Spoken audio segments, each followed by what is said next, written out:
Hey everyone, a very good afternoon. I hope you are doing well and your preparation is also going well. Welcome back to Exam Karta. Here we are discussing about the previous year question paper, that is UPPSC ROARO, right? तो अभी फिलहाल हमने दो question paper को discuss कर लिया है, जो 2021 में हुआ था और जो 2020 में हुआ था, 2016 का री एग्जाम था उसको। आज जो हम डिस्कस करने वाले हैं वो तीसरा पेपर है, यानी कि यूपीपीएससी ROARO 2017। ठीक है। और ये जो एग्ज़ाम हुआ था, एग्ज़ाम की डेट मैं आपको बताऊं तो 8 अप्रैल 2018 को ये एग्ज़ाम हुआ था, राइट। इसमें 15 क्वेश्चन है रीजनिंग के। तो पहले हमने देखा कि जो 2021 में एग्ज़ाम हुआ था उसमें 12 क्वेश्चन थे। 2016 री एग्ज़ाम में 14 क्वेश्चन, जिसमें 11 रीजनिंग 3 मैथ्स के थे। और अब 2017 का हम देख रहे हैं तो उसमें 15 क्वेश्चन रीजनिंग के हैं। तो डेट मीन के अब एक चीज समझ में आ रही होगी आपको कि जो लेटेस्ट एग्जाम हुए उनमें 2 या 3 क्वेश्चंस का गिरावट देखने को मिली, मतलब कम आए वो। तो आप ये मान के चलिए कि जो एग्जाम होगा 11 फेब को, जो डेट है हमारी, वो 15 का टारगेट बना के रखिए कि 15 क्वेश्चन रीजनिंग के मिल सकते हैं आपको। और रीजनिंग इन द सेंस आपको उसमें थोड़ा सा बेसिक मैथ्स के भी होंगे, दैट्स कॉल्ड एप्टीट्यूड, राइट। तो इन 15 क्वेश्चन को आज डिस्कस करेंगे, लेकिन डिस्कस करने से पहले आई जस्ट लाइक टू से, अगर आपको वीडियो अच्छी लगे तो प्लीज़ वीडियो को लाइक और शेयर करना बिल्कुल भी ना भूलें, क्योंकि जो आप लाइक करते हैं उससे हमें मोटिवेशन मिलता है और वी फील कि आपको हमारा कंटेंट जो है वो पसंद आ रहा है। तो बिल्कुल भी ना शर्माएं लाइक करने में और कमेंट करने में, ठीक है। इसके बाद भी अगर आपको किसी चीज़ में दिक्कत आ रही है, मैं जो यहाँ पर समझा रहा हूँ, जो डिस्कस कर रहे हैं हम लोग, तो आप फ्री होके कमेंट बॉक्स में लिख सकते हैं।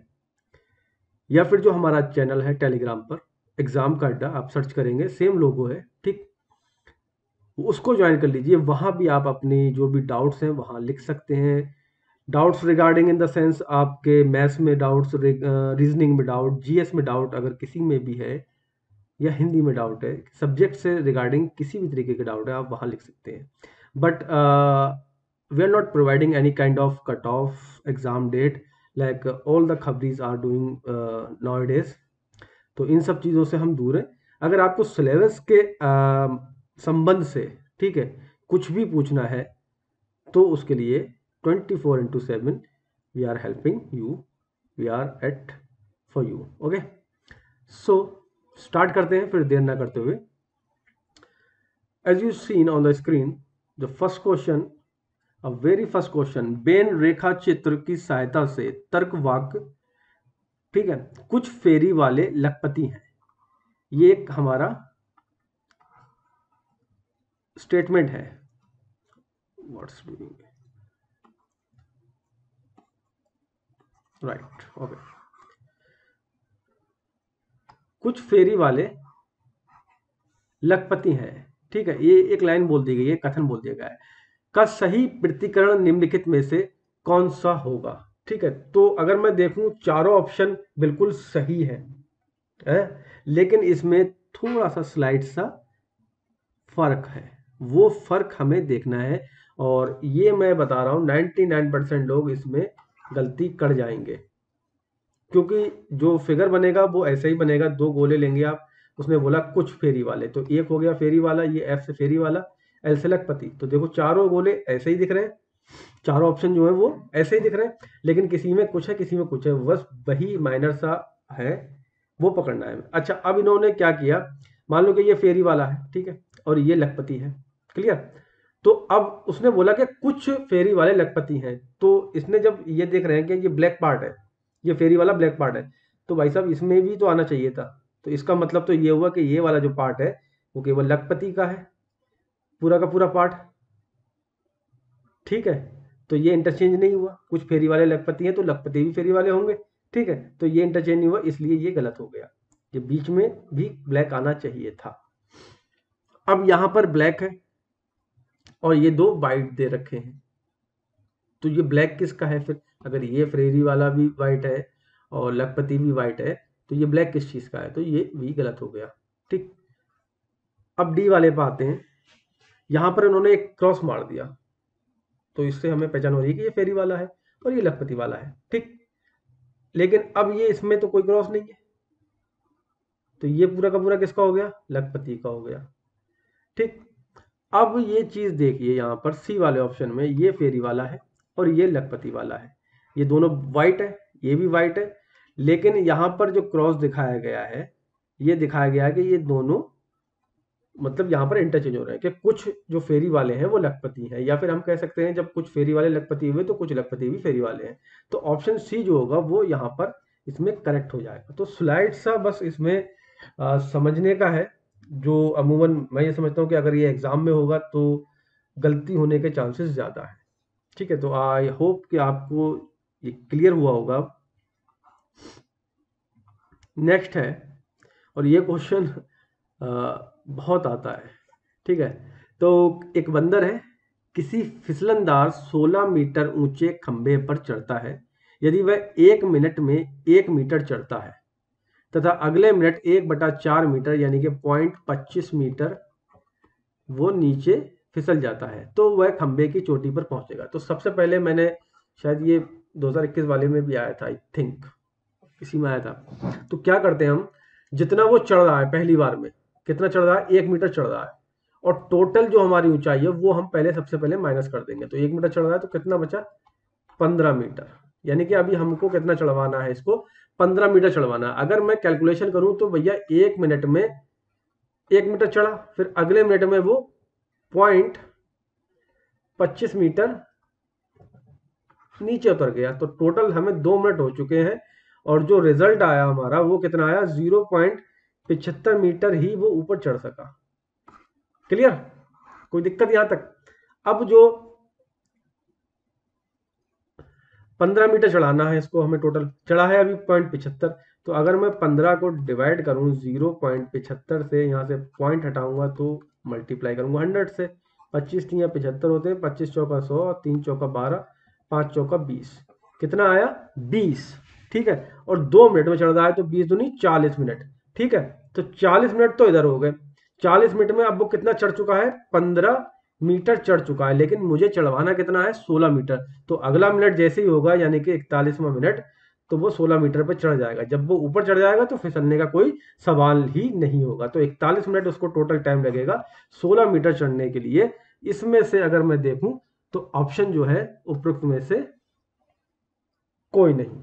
ठीक है, ऑप्शन डी जो है इसका आंसर हो जाएगा। क्लियर, अब क्या हुआ, चलिए नेक्स्ट क्वेश्चन है। एक व्यक्ति के चित्र को देखते हुए संजय ने कहा, किसी व्यक्ति का फोटो लगा होगा, ये फोटो लगा है। अब संजय वहां से इनको फोटो को देख के कह रहे हैं कि इसकी माँ, अब इनकी कोई माँ भी होंगी, मेरे पिता, ये संजय खड़े हैं, ठीक है, इनके पिता भी हैं संजय के, मेरे पिता के पुत्र की, यानी कि, अच्छा इसको थोड़ा सा सिनेरियो को थोड़ा और समझे, ये फोटो लगी है, ये इनकी माँ है, यहां पर संजय खड़े हुए हैं, एज फॉर संजय। ठीक है, संजय के पिताजी ऊपर आ गए ये। क्लियर, संजय के पिता के पुत्र की, संजय के पिता के पुत्र की पत्नी है, तो या तो दूसरा लड़का हो सकता है या फिर ये इनकी भी पत्नी हो सकती है। मेरा कोई भाई बहन नहीं है, अगली लाइन में उसने कह दिया मेरा कोई भाई बहन नहीं है, तो इसका मतलब ये श्योर होगा ये जो है वो इनकी संजय की पत्नी है। तो संजय के जो चित्र से संबंध क्या है, चित्र वाले से संबंध क्या है, तो संजय का वो कौन हुआ, बेटा हुआ, पुत्र हुआ, इनके ऑप्शन ए जो है वो इसका करेक्ट हो जाएगा। क्लियर, नेक्स्ट है, नीचे दी गई सारणी में लुप्त संख्या ज्ञात कीजिए।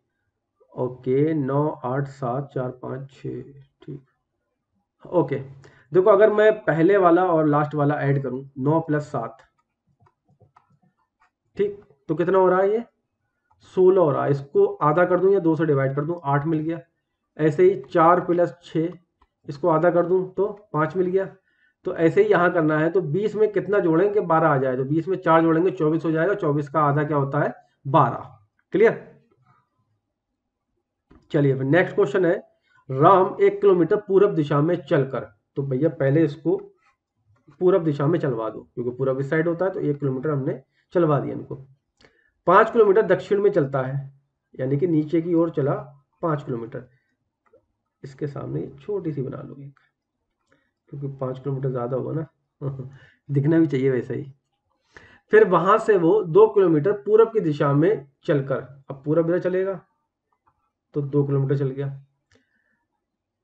अंत में 9 किलोमीटर उत्तर दिशा में चलता है, यानी कि अगर मैं बात करूं यहां तक तो भैया 5 किलोमीटर हुआ, ठीक है, ये 2 किलोमीटर हुआ, 4 किलोमीटर और ऐड करना है हमें, क्योंकि 9 किलोमीटर चलवाना ना पूरा, तो ये 9 किलोमीटर चला ऊपर, ठीक है, अंत में 9 किलोमीटर चला। वह अपने बिंदु से कितनी दूरी पर है, अगर उसके बिंदु की बात करें तो भाई साहब उसका बिंदु ये था, और ये जो है पेन पतला है? मोटा पेन ले ले, ये ले लो, ठीक है। तो अब ये दूरी हमें बतानी है, ठीक है, ये दूरी हमें बतानी है। तो ये कितनी है 1, टोटल अगर मैं बात करूं ये 3 हो गई, ये 4 हो गई। तो अगर हमने मैथमेटिक्स पढ़ा है बेसिक, बिल्कुल पाइथागोरस थ्योरम अगर याद है में, तो वो क्या कहता है, कण का स्क्वायर बराबर आधार का स्क्वायर प्लस लंब का स्क्वायर। तो कर दो भैया, ये कणी तो है, अगर हम देखें तो त्रिकोणमिति पढ़ी होगी 9वीं 10वीं में। तो ये क्या हो गया, 4 का स्क्वायर प्लस 3 का स्क्वायर, ये कितना हो गया 16 प्लस 9, और ये 25, और 25 का यहाँ पर ये कण का स्क्वायर होता है, ठीक है। बाकी यहाँ साइड मान लेना, मैं बिल्कुल बेसिक में चला जा रहा हूँ। तो कण बराबर क्या आएगा, जब स्क्वायर हटाएंगे तो इधर अंडर रूट आ जाएगा, अंडर रूट 25, और 25 को हम 5 गुणा 5 भी लिख सकते हैं। अब बन गया जोड़ा, और जब जोड़ा बन गया तो फिर इस जेल से बाहर आ जाएगा, यानी कि जो रूट होता है उससे बाहर आने के लिए शर्त क्या है कि आपके पास जोड़ा होना चाहिए, पति पत्नी हो या फिर लव वर्ड हो, ठीक है। तो 5 आ गया, तो यहां से यहां तक की दूरी कितनी हो गई 5 हो गई, 5 किलोमीटर, ऑप्शन डी जो है वो इसका करेक्ट होगा, ठीक है। चलिए अगला क्वेश्चन है 6, 24, 60, 120, 210। तो सीरीज के जो क्वेश्चन है मैं पहले भी बता चुका हूं, अगर कुछ भी समझ ना आए तो क्या करना है, गैप करना है, अगर समझ आ जाए तो अच्छी बात है। तो मैं ये क्वेश्चन आपको दोनों तरीके से समझाऊंगा। पहले हम समझते हैं बिल्कुल, अगर हम मुझे समझ, जैसे मुझे समझ में आ गया क्या हो रहा है ये, अगर मैं देखूं तो भाई साहब 2 का क्यूब माइनस 2 हो रहा है, ठीक है। फिर क्या हो रहा है, 3 का क्यूब माइनस 3 हो रहा है। फिर क्या हो रहा है, 4 का क्यूब माइनस 4 हो रहा है। 5 का क्यूब माइनस 5 हो रहा है। 6 का क्यूब माइनस 6 हो रहा है। और तो अगला कौन सा आएगा, 7 का क्यूब माइनस 7 आएगा। आप बताओ क्या आएगा, ऑप्शन बी हो जाएगा 336, क्योंकि 7 का क्यूब कितना होता है 343, और 343 में से हम जब 7 माइनस करेंगे तो हमारा आ जाएगा 336, ठीक। तो ये तरीका हो गया, अगर आप लॉजिक पकड़ पा रहे, वरना 99% क्या होता है गैप से ये क्वेश्चन सॉल्व हो जाते हैं। अब मैं गैप से करके दिखाता हूं आपको यहीं पे लिख लें, चलो यहीं पे लिख दो, 6, 24, 60, 120, 210। गैप का मेथड मुझे सबसे बेस्ट लगा। यहां पर गैप कितना हो रहा है 18 का, यहां पर गैप कितना होगा 4, 6, 36, यहाँ पे 60 का, यहाँ पे कितना हो गया 90 का। कुछ समझ में नहीं आ रहा यहाँ पर भी हमें, तो क्या करेंगे फिर से गैप, ठीक है। यहाँ कितना गैप हो रहा है 18, यहाँ कितना गैप हो रहा है 4, 24 हो रहा है, यहाँ कितना गैप हो रहा है 30 हो रहा है। अब कुछ दिख रहा है, हाँ दिख तो रहा है मुझे, 6 3 18, 6 चौक 24, 6 5 30, यानी कि एक एक बढ़ रहा है, तो इसका मतलब यहाँ पर क्या होगा, गैप जो होगा 36 होगा। तो इसको जोड़ेंगे तो कितना होगा 90, 30, 120, 126 हो गया, और इसको जोड़ेंगे तो क्या हो जाएगा 210 में 6, 2 1 3, 336 आ गया। अगर यहाँ भी आपको नहीं दिख रहा है इतने बीच में, तो आप क्या करेंगे फिर गैप कर लेना। ये देखो 6 का गैप आया, और यहाँ भी 6 का गैप आया, तो इसका मतलब यहाँ भी 6 का गैप आएगा, तो 36 और 6 मिलकर 36 आ जाएगा अगला टर्म, ठीक है। तो gap is the best method जब आपको कुछ समझ ना आए, ठीक है। अगर समझ आ जाए, देखते ही समझ आ जाए, तो कोई दिक्कत ही नहीं है, आप अपना मतलब लॉजिक लगा लो। तो दोनों ही तरीके से आप कर सकते हैं। ठीक है, चलिए फिर आगे बढ़ेंगे। ये महीने पे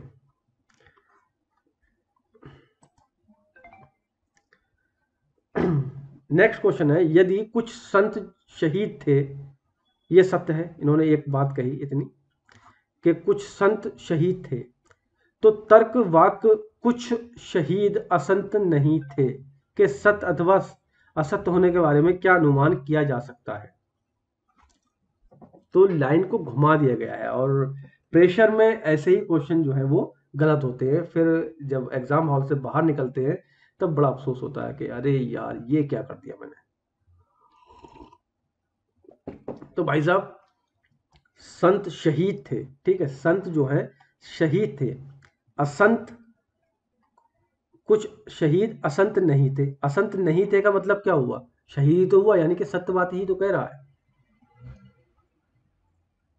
असंत पे ध्यान, यानी कि दो नेगेटिव मिला दिए इन्होंने, इसमें क्या करा, दो नेगेटिव मिला दिए। और दो नेगेटिव माइनस और गुणा माइनस क्या होता है, प्लस ही तो होता है। असंत भी देखो तो संत का विलोम क्या है, असंत, और यहाँ पर नहीं भी दे रखा है। या तो ये होता कुछ शहीद असंत है, तब तो हम कह सकते थे कि असत्य है, क्योंकि हमारा जो वाक्य है उसमें कहा गया है कुछ संत शहीद थे, ठीक। लेकिन इन्होंने कहा कुछ शहीद असंत नहीं थे। असंत नहीं थे मतलब का क्या है कि वो संत थे, ठीक। तो ये सत्य हो जाएगा। तो बड़ी सी बारीकी सी वाली बात है ये, आसान है लेकिन गड़बड़ यही होती है। टफ में ज्यादा गड़बड़ नहीं होती, गलती यहीं पर होती है। किसी कूट भाषा में सिस्टर कार को इन्होंने ये लिख दिया, कोड कर दिया है भाई। तो 65 54 23 को क्या लिखें ये हमें बताना है। ओके, अच्छा, ये कुछ दिख भी नहीं रहा, चलिए डिकोड करते हैं फिर इसको। सिस्टर 2 1 2 3 4 5। अब अगर मैं देखूं तो भाई साहब एस को 2 लिखा है, यहां भी एस को 2 लिखा है। इसका मतलब जो कोडिंग यहां पर इन्होंने कर दी है वही है, वो वाली कोडिंग नहीं है इसमें जो हम ने पिछली वीडियो में भी देखी थी कि उनके लेटर का प्लेस वैल्यू हो, ठीक है। तो जो यहां पर है वही है। आगे देखें अगर हम, कार, CAR, कार, ठीक है। तो 7 6 5।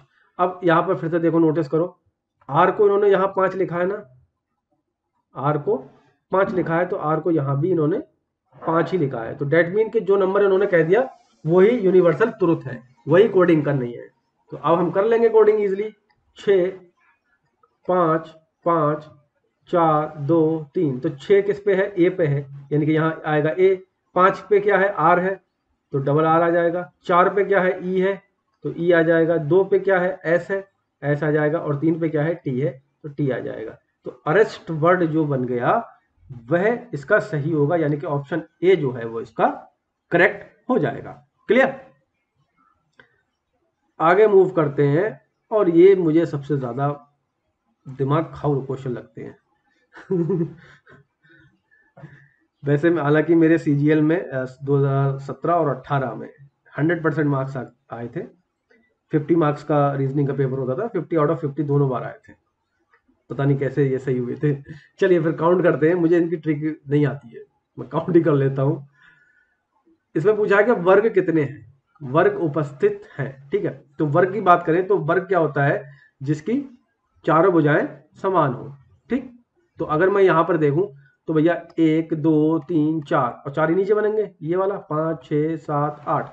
8 तो ये बन गए छोटे छोटे, ठीक, 8 बन गए।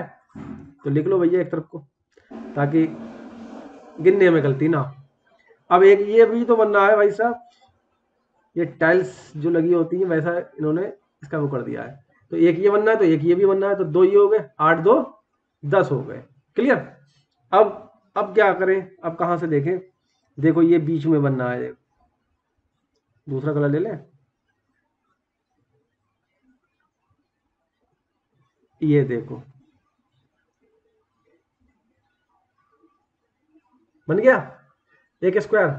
तो ये कितने हो गए, एक और ऐड हो गया, 8 2 10 और एक 11। तो ये 9 वाला भी खत्म हो गया और 11 वाला भी खत्म हो गया, क्योंकि अभी मिलेंगे कुछ और। तो दो तो ऑप्शन हमने निकाल दिए। अच्छा बीच का हो गया। अब अगर मैं देखूं, दो दो ले लेता हूं ये, तो दो ही इधर आएंगे, तो ये देखो भाई साहब एक और बन गया। ठीक है, तो ऐसे ही फिर एक इधर बनेगा, तो ये प्लस दो हो गए। अब कितने हो गए? 13 हो गए। अब इसके अलावा कोई ढूंढ के दिखाओ मुझे, कुछ बनता हो। भाई तीन लेंगे और यहाँ पर दो ही हैं, ऊपर तीन हो जाएंगे ना। ये तो हो गया, जब इसको मिटाता हूँ देखो। जैसे अगर मान लो कि मैं इसको लूँ यहाँ से यहाँ तक, तो ये कितना होगा? एक दो तीन, यानी कि इसकी लेंथ कितनी होगी? तीन, और ब्रेथ कितनी होगी? एक दो, यानी कि दो। तो ये तो क्या हो गया? रेक्टेंगल बन जाएगा, तो ये नहीं होंगे। तो टोटल आएंगे हमारे कितने? 13। आठ दो 10, एक 11 दो 13। ऑप्शन सी जो होगा वो इसका करेक्ट हो जाएगा। ठीक, ऐसे क्वेश्चन को हमेशा लास्ट में करना। ठीक, स्टार्टिंग में मत करने बैठ जाना, वरना टाइम ले जाएगा और गड़बड़ भी कर सकते हो। हमारा क्वेश्चन है कि भाई साहब, एक स्कूल की घंटी 8 बार बजने में 14 सेकंड लेती है, तो 4 बार बजने में कितना समय लेगी? अच्छा, पहली बार अगर घंटी बजाएं तो उसमें कोई समय लगेगा? कुछ समय नहीं लगेगा। उसके बाद जो घंटी बजाएंगे उसी का तो गैप गैप का तो समय होता है। ठीक है, तो यानी कि 7 बार 14 सेकंड में, तो कितना? दो, 2 सेकंड का टाइम लग रहा है एक बार में। ठीक है, 2 सेकंड का टाइम लग रहा है एक बार में। समझ रहे ना आप बात? अब जैसे कोई घंटी आपने बजाई, तो पहली बार का समय थोड़ा ना काउंट होता है। पहली बार आपने यहाँ बजाई, फिर इसके बाद ये बजाई, फिर इसके बाद ये बजाई, फिर इसके बाद ये बजाई, ऐसी तो बजाएंगे। ठीक है, बजी कितनी बार? एक बार, दो बार, तीन बार, चार बार, लेकिन इसका टाइम अंतराल कितना हुआ? एक दो तीन, यही तो समय कहोगे भाई इतना टाइम लगा हमें, 3 सेकंड लगे हैं, ये तो कहोगे। ठीक है, अगला क्वेश्चन, अगला पूछ के आराम से, इसे 4 बार बजने में कितना समय लगेगा? तो अगर हमने चार का ही एग्जाम्पल ले रखा है, तो भाई साहब एक में 2 सेकंड ले रहा है, तो कितना? एक दो और तीन, 3 गुणा 2, 6 सेकंड ये समय लेगा 4 बार बजने में। ऑप्शन नंबर जो है पहला वाला हो जाएगा। और इसमें मुझे पता है कि जब ये पेपर हुआ होगा तो आधों से ज्यादा ने 7 सेकंड लगाया होगा, क्योंकि उन्होंने 8 बार का आधा 4 बार कर दिया होगा। ठीक है, तो पीसीएस में टफ नहीं आता, लेकिन लॉजिकल आता है। वो तार्किक शक्ति, आपकी रीजनिंग चेक करते हैं कि आप किस लेवल का सोचते हैं। ठीक है, अब क्या है, ए जो है बी से लंबा है। ए जो है लंबा है किससे? बी से, तो भैया बी ये है और ए ये है, ये लंबा हो गया। परंतु सी जितना लंबा नहीं है, तो सी इनसे ज्यादा लंबा हो गया। डी ई से लंबा है, परंतु बी जितना लंबा नहीं है, तो बी से जितना लंबा नहीं है, यानी कि बी के नीचे आएगा डी।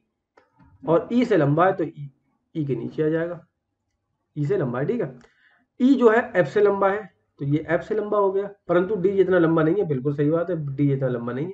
अब इसमें पूछा गया है कि इसमें सब में कौन सबसे अधिक लंबा है? तो भैया सी जो है वो सबसे अधिक लंबा हो जाएगा। क्लियर? चलो आगे बढ़ेंगे, और क्वेश्चन है हमारा बहुत ही प्यारा क्वेश्चन, एकदम मक्खन मलाई। ठीक, अगर मैं कोडिंग कर लूँ इनका, 2 4 एफ जी 7 जे के 11 और ये हो गया 16, तो देखो प्लस का 2 हुआ, प्लस का 3 हुआ, प्लस का 4 हुआ, प्लस का 5 हुआ, प्लस का 6 हुआ, यानी कि 16 6 22। और 22 पे क्या आता है? यू और वी। ऑप्शन नंबर सी आ जाएगा। ठीक, अगर ये भी ना आता हो आपको तो कोई बात नहीं भैया, देखो बी सी गायब हुआ। ठीक है, सी छोड़ दिया इन्होंने, ई एफ छोड़ दिया, यहाँ पर एच आई जे छोड़ा, 3 छोड़े, के एल एम एन ओ 4 छोड़े, तो अब इसका मतलब 5 छोड़ना पड़ेंगे, यानी कि पी के बाद क्यू आएगा, आर आएगा, एस आएगा, टी आएगा, यू आएगा, यानी कि 5 छोड़ दो, छठे वाला लिख दो वी। ठीक है, ऐसे कर लो, जैसी आपकी श्रद्धा, जैसा आपको समझ में आए वैसा कर दो। ठीक, लेकिन नंबरिंग इनका प्लेस वैल्यू जो है वो जरूर याद कर लो, उससे क्या होगा? टाइम बचेगा आपका, टाइम ज्यादा नहीं जाएगा। नेक्स्ट है, दिया गया है कि ए बी का भाई है। ए जो है वो किसका भाई है? बी का है, तो भैया त्रिभुज के अंदर रख लो इनको। सी जो है ए का पिता है, तो ऊपर वाली जनरेशन में ले आओ इनको और इसमें त्रिभुज में डाल दो, क्योंकि पिता है तो फिर मेल होंगे। डी ई का भाई है, तो भाई साहब ना तो ई का जिक्र है यहाँ पर और ना डी का है, तो इस वाली लाइन को अभी हम छोड़ देंगे। और ई जो है वो बी की पुत्री है, बी की पुत्री है कौन, ई। पुत्री को हम सर्कल में रखते हैं, यानी कि फीमेल जो होती हैं उनको हम सर्कल में रखते हैं। अब ई का पता लग गया तो हम जो पहले वाली स्टेटमेंट थी उसको पकड़ लेते हैं। डी जो है वो ई का भाई है, डी जो है वो ई का भाई है, ये हमने बना दिया। अच्छा, इसका कोई जेंडर हमें मालूम ही नहीं चला तो हम जेंडर नहीं लगाएंगे, ठीक है। अब पूछ के रहा है तब डी का चाचा कौन होगा, डी का चाचा कौन होगा। ये क्वेश्चन थोड़ा अधूरा है। चाचा तो हम तब कह सकते थे जब बी, ए जो है बी का भाई है, ठीक। बी के बारे में जेंडर ही नहीं क्लोज किया, मतलब इन्होंने डिस्क्लोज किया है, या फिर चाचा मामा होता है, या हो सकता है कि ये हिंदी में हो क्योंकि मेरे पास ये क्वेश्चन हिंदी में है ना, तो यहाँ पर अंकल लिखा हो इंग्लिश में, ठीक है। अंकल में चाचा मामा आ जाता है। अब यहाँ पर चाचा भी हो सकता है मामा भी हो सकता है, ए, ठीक है। आंसर तो होगा हमारा ए, ठीक है। यहाँ पर इंग्लिश वर्जन में अंकल होगा लिखा हुआ पक्का, क्योंकि ये हिंदी का क्वेश्चन है मेरे पास, तो हिंदी के क्वेश्चन के अकॉर्डिंग तो आंसर नहीं मैच कर पाएगा, क्योंकि यहाँ पर हमें बी का जेंडर नहीं पता है। अगर ये लड़की है तो ये मामा बन जाएंगे, अगर ये लड़का है तो ये चाचा बन जाएंगे, ठीक है। जेंडर यहाँ पर डिस्क्लोज नहीं है क्वेश्चन में, तो हम नहीं कह सकते कि भाई क्या होगा। तो ये पक्का श्योर हूँ मैं कि इंग्लिश में यहाँ पर अंकल लिखा होगा, हिंदी में ये मिसप्रिंट है। और ये भी मैंने पेपर से नहीं, एक किताब से क्वेश्चन निकाले हैं, क्योंकि जो पेपर था वो बहुत ज़्यादा बुरी हालत में था, वो यहाँ दिखता भी नहीं, ठीक है। तो यहाँ पर आप चाचा मामा कर लीजिए, चाचा मामा, ठीक है। तो ये कौन होगा, इनका चाचा या मामा होगा, क्लियर। चलो फिर आगे बढ़ते हैं। नीचे दिए गए अनुक्रम में क्वेश्चन मार्क की जगह क्या आना चाहिए। ओके, चलो ये तो पास पास है, दिख गए। ए डी जी, देखो 1 4 एफ जी 7, 3 का गैप आ रहा है, 3 4, ठीक है। जी जे एम 13 10 7, 7 3 10 10 13, ठीक। 3 3 का गैप आ रहा है। एम पी एस यानी कि 13 16 19, यानी कि अच्छा अब ये देखो देखो, जी लास्ट में आ रहा है तो यहाँ पहले में आ रहा है, एम यहाँ लास्ट में आ रहा है यहाँ पहले पे आ रहा है, तो एस जो है लास्ट में आ रहा है तो सबसे पहले एस आएगा। फिर 19 3 22, 22 पे क्या होता है वी होता है, और 22 3 25, 25 पे क्या होता है, हाँ, जो टी वाई होता है, S B I, S B Y, S B Y है। कोई ऑप्शन सी जो होगा वो इसका करेक्ट हो जाएगा, क्लियर। चलिए फिर लास्ट क्वेश्चन यानी कि 15 नंबर क्वेश्चन पे आ चुके हैं हम। अगर आपने गाइस वीडियो को लाइक नहीं किया तो प्लीज़ वीडियो को लाइक ज़रूर कर दो और शेयर कर दो भाई लोग, ताकि आपके भाई को भी मोटिवेशन मिल सके और वो आपके लिए अच्छा अच्छा कंटेंट और दे सके, ठीक है।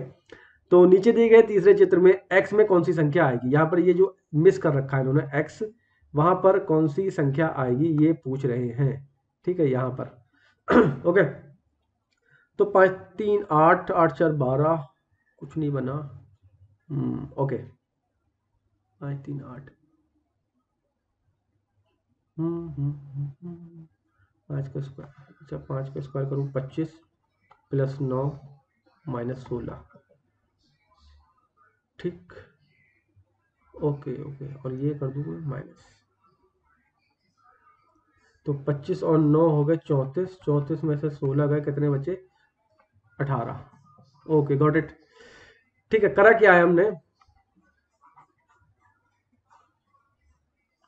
5 का स्क्वायर प्लस 3 का स्क्वायर माइनस जो नीचे है उसको माइनस कर दिया स्क्वायर, तो 5 का स्क्वायर 25 हो गया, और 3 का स्क्वायर 9 हो गया, और माइनस 16, 25 और 9 होता है 34, माइनस 16, और 14 में 6 गए 8, 2 से किया 18 आ गया बीच में, ठीक है। सेम पैटर्न अगर ये वाला इसमें भी लग जाता है तो 100% यही होगा।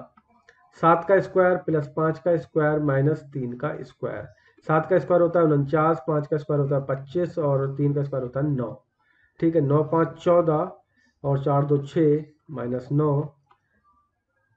नहीं हो रहा ना, ये तो नहीं हो रहा है। 7 का स्क्वायर 49, हाँ ठीक है। 9 5 14, हाथ से लगाइए, ओ 4 2 6 और 1 7, 74, 74 में से 9 गए 65, हो गया। हो गया। ठीक है, तो क्या करना है, हमें 9 का स्क्वायर करना है प्लस 6 का स्क्वायर करना है, माइनस नीचे जो है उसको कर देना है 3 का स्क्वायर।